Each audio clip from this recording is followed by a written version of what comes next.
सानाम को सगुन दाराम तेहना और मिटंग खाटो माचा नेता ग्रे ब्लॉग वीडियो ते और तेहना ब्लॉग वीडियो तो हाँ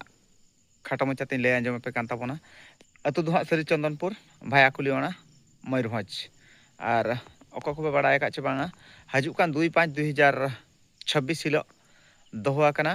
फुटबॉल टूर्नामेंट साथे ढबुल तामसा ओना साथे सिंगड़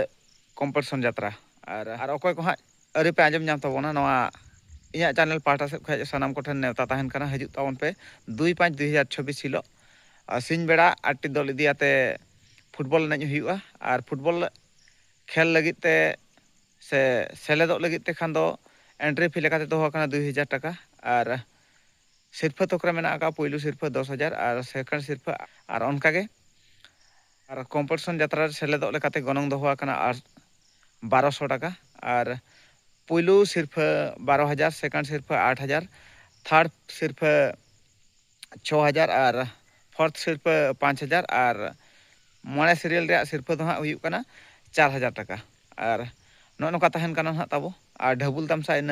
2-5-2026 हिलो गे 2 टाड़ांग अक्ते खन गे तोंगे तहना